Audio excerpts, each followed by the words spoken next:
وَمِنَ النَّاسِ مَن يَقُولُ آمَنَّا بِاللَّهِ وَبِالْيَوْمِ الْآخِرِ وَمَا هُمْ بِمُؤْمِنِينَ۔ بعض لوگ ایسے بھی ہیں جو کہتے ہیں ہم اللہ پر اور آخرت کے دن پر ایمان لائے ہیں، حالانکہ در حقیقت وہ مومن نہیں ہیں۔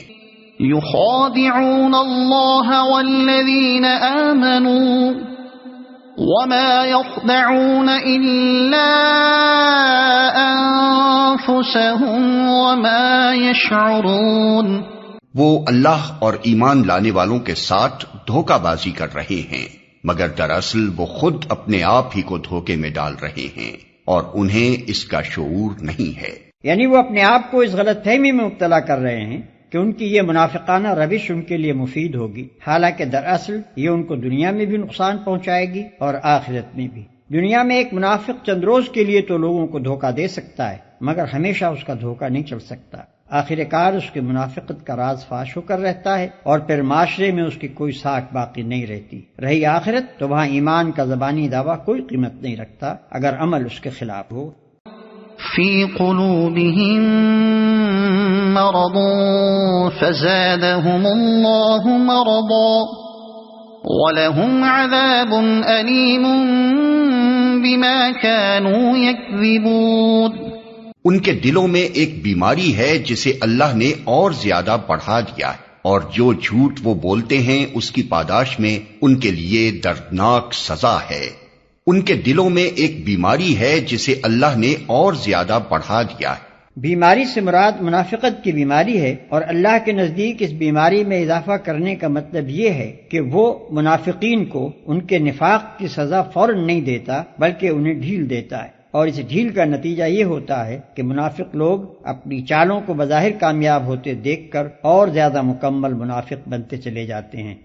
وَإِذَا قِيلَ لَهُمْ لَا تُفْسِدُوا فِي الْأَرْضِ قَالُوا إِنَّمَا نَحْنُ مُصْلِحُونَ۔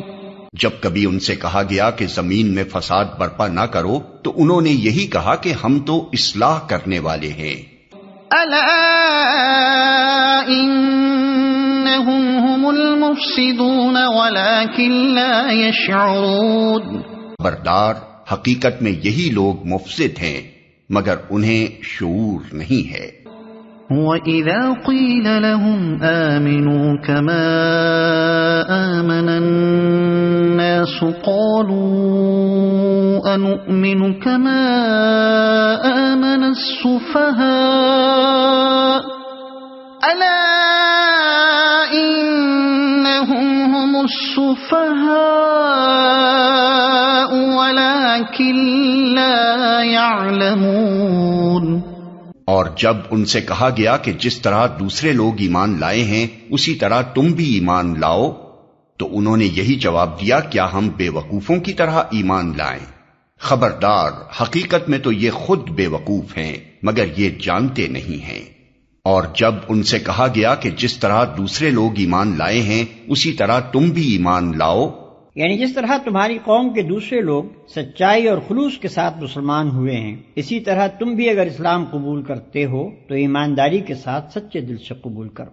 تو انہوں نے یہی جواب دیا کیا ہم بے وقوفوں کی طرح ایمان لائیں؟ وہ اپنے نزدیک ان لوگوں کو بیوقوف سمجھتے تھے جو سچائی کے ساتھ اسلام قبول کر کے اپنے آپ کو تکلیفوں اور مشقتوں اور خطرات میں مبتلا کر رہے تھے۔ ان کی رائے میں یہ سراسر احمقانہ فعل تھا کہ محض حق اور راستے کی خاطر تمام ملک کی دشمنی مول لے لی جائے۔ ان کے خیال میں عقل مندی یہ تھی کہ آدمی حق اور باطل کی بحث میں نہ پڑے بلکہ ہر معاملے میں صرف اپنے مفاد کو دیکھے۔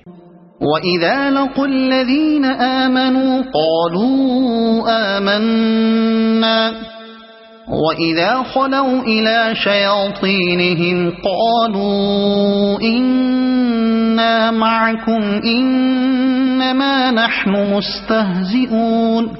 جب یہ اہل ایمان سے ملتے ہیں تو کہتے ہیں کہ ہم ایمان لائے ہیں، اور جب علیحدگی میں اپنے شیطانوں سے ملتے ہیں تو کہتے ہیں کہ اصل میں تو ہم تمہارے ساتھ ہیں اور ان لوگوں سے محض مذاق کر رہے ہیں۔ اور جب علیحدگی میں اپنے شیطانوں سے ملتے ہیں، شیطان عربی زبان میں سرکش، متبرد اور شوریدہ سر کو کہتے ہیں۔ انسان اور جن دونوں کے لیے یہ لفظ مستعمل ہوتا ہے۔ اگرچہ قرآن میں یہ لفظ زیادہ تر شیاطین جن کے لیے آیا ہے، لیکن بعض مقامات پر شیطان صفت انسانوں کے لیے بھی استعمال کیا گیا ہے، اور سیاق و سباق سے بآسانی معلوم ہو جاتا ہے کہ کہاں شیطان سے انسان مراد ہیں اور کہاں جن۔ اس مقام پر شیاطین کا لفظ ان بڑے بڑے سرداروں کے لیے استعمال ہوا ہے جو اس وقت اسلام کی مخالفت میں پیش تھے۔ اللہ یستہزئ بہم ویمدہم فی طغیانہم یعمہون۔ اللہ ان سے مذاق کر رہا ہے، وہ ان کی رسی دراز کیے جاتا ہے اور یہ اپنی سرکشی میں اندھوں کی طرح بھٹکتے چلے جاتے ہیں۔ اولئک الذین اشتروا الضلالة بالہدى فما ربحت تجارتهم وما كانوا مهتدین۔ یہ وہ لوگ ہیں جنہوں نے ہدایت کے بدلے گمراہی خرید لی ہے، مگر یہ سودا ان کے لیے نفع بخش نہیں ہے اور یہ ہرگز صحیح راستے پر نہیں ہیں۔ مثلهم كمثل الذي استوقد نارا فلما أضاءت ما حوله ذهب الله بنورهم وتركهم في ظلمات لا يبصرون۔ ان کی مثال ایسے ہے جیسے ایک شخص نے آگ روشن کی اور جب اس نے سارے ماحول کو روشن کر دیا تو اللہ نے ان کا نور بصارت سلب کر لیا اور انہیں اس حال پر چھوڑ دیا کہ تاریکیوں میں انہیں کچھ نظر نہیں آتا۔ مطلب یہ ہے کہ جب ایک اللہ کے بندے نے روشنی پھیلائی اور حق کو باطل سے، صحیح کو غلط سے، راہ راست کو گمراہیوں سے چھانٹ کر بالکل نمایاں کر دیا تو جو لوگ دیدہ بینا رکھتے تھے ان پر تو ساری حقیقتیں روشن ہو گئیں، مگر یہ منافق جو نفس پرستی میں اندھے ہو رہے تھے ان کو اس روشنی میں کچھ نظر نہ آیا۔ اللہ نے نور بصارت سلب کر لیا کہ الفاظ سے کسی کو یہ غلط فہمی نہ ہو کہ ان کے تاریکی میں بھٹکنے کی ذمہ داری خود ان پر نہیں ہے۔ اللہ نور بصارت اسی کا سلب کرتا ہے جو خود حق کا طالب نہیں ہوتا، خود ہدایت کے بجائے گمراہی کو اپنے لیے پسند کرتا ہے، خود صداقت کا روشن چہرہ نہیں دیکھنا چاہتا۔ جب انہوں نے نور حق سے منہ پھیر کر ظلمت باطل ہی میں بھٹکنا چاہا تو اللہ نے انہیں اسی کی توفیق عطا فرما دی۔ صم بکم عمی فہم لا یرجعون۔ یہ بہرے ہیں، گونگے ہیں، اندھے ہیں، یہ اب نہ پلٹیں گے۔ یہ بہرے ہیں، گونگے ہیں، اندھے ہیں۔ حق بات سننے کے لیے بہرے، حق گوئی کے لیے گونگے، حق بینی کے لیے اندھے۔ او کصیب من السماء فیہ ظلمات ورعد وبرق يجعلون أصابعهم في آذانهم من الصواعق حذر الموت والله محيط بالكافرين۔ یا پھر ان کی مثال یوں سمجھو کہ آسمان سے زور کی بارش ہو رہی ہے اور اس کے ساتھ اندھیری گھٹا اور کڑک اور چمک بھی ہے۔ یہ بجلی کے کڑاکے سن کر اپنی جانوں کے خوف سے کانوں میں انگلیاں ٹھوسے لیتے ہیں اور اللہ ان منکرین حق کو ہر طرف سے گھیرے میں لیے ہوئے ہے۔ یعنی کانوں میں انگلیاں ٹھوس کر وہ اپنے آپ کو کچھ دیر کے لیے اس غلط فہمی میں تو ڈال سکتے ہیں کہ ہلاکت سے بچ جائیں گے، مگر فی الواقع اس طرح وہ بچ نہیں سکتے کیونکہ اللہ اپنی تمام طاقتوں کے ساتھ ان پر محیط ہے۔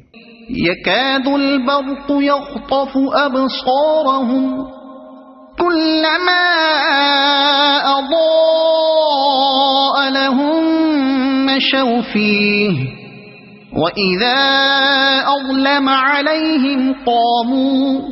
چمک سے ان کی حالت یہ ہو رہی ہے گویا عنقریب بجلی ان کی بصارت اچک لے جائے گی۔ جب ذرا کچھ روشنی انہیں محسوس ہوتی ہے تو اس میں کچھ دور چل لیتے ہیں اور جب ان پر اندھیرا چھا جاتا ہے تو کھڑے ہو جاتے ہیں۔ پہلی مثال ان منافقین کی تھی جو دل میں قطعی منکر تھے اور کسی غرض و مصلحت سے مسلمان بن گئے تھے، اور یہ دوسری مثال ان کی ہے جو شک اور تذبذب اور ضعف ایمان میں مبتلا تھے۔ کچھ حق کے قائل بھی تھے مگر ایسی حق پرستی کے قائل نہ تھے کہ اس کی خاطر تکلیفوں اور مصیبتوں کو بھی برداشت کر جائیں۔ اس مثال میں بارش سے مراد اسلام ہے جو انسانیت کے لیے رحمت بن کر آیا اندھیری گھٹا اور کڑک اور چمک سے مراد مشکلات و مصائب کا وہ ہجوم اور وہ سخت مجاہدہ ہے جو تحریک اسلامی کے مقابلے میں اہل جاہلیت کی شدید مزاحمت کے سبب سے پیش آ رہا تھا۔ مثال کے آخری حصے میں ان منافقین کی اس کیفیت کا نقشہ کھینچا گیا ہے کہ جب معاملہ ذرا سہل ہوتا ہے تو یہ چل پڑتے ہیں، اور جب مشکلات کے دل بادل چھانے لگتے ہیں یا ایسے احکام دیے جاتے ہیں جن سے ان کی خواہشات نفس اور ان کے تعصبات جاہلیت پر ضرب پڑتی ہے تو ٹھٹک کر کھڑے ہو جاتے ہیں۔ وَلَوْ شَاءَ اللَّهُ لَذَهَبَ بِسَمْعِهِمْ وَأَبْصَارِهِمْ إِنَّ اللَّهَ عَلَى كُلِّ شَيْءٍ قَدِيرٌ۔ اللہ چاہتا تو ان کی سماعت اور بصارت بالکل ہی سلب کر لیتا، یقیناً وہ ہر چیز پر قادر ہے۔ یعنی جس طرح پہلی قسم کے منافقین کا نور بصارت اس نے بالکل سلب کر لیا، اسی طرح اللہ ان کو بھی حق کے لیے اندھا بہرا بنا سکتا تھا، مگر اللہ کا یہ قاعدہ نہیں ہے کہ جو کسی حد تک دیکھنا اور سننا چاہتا ہو اسے اتنا بھی نہ دیکھنے سننے دے۔ جس قدر حق دیکھنے اور حق سننے کے لیے تیار تھے اسی قدر سماعت و بصارت اللہ نے ان کے پاس رہنے دی۔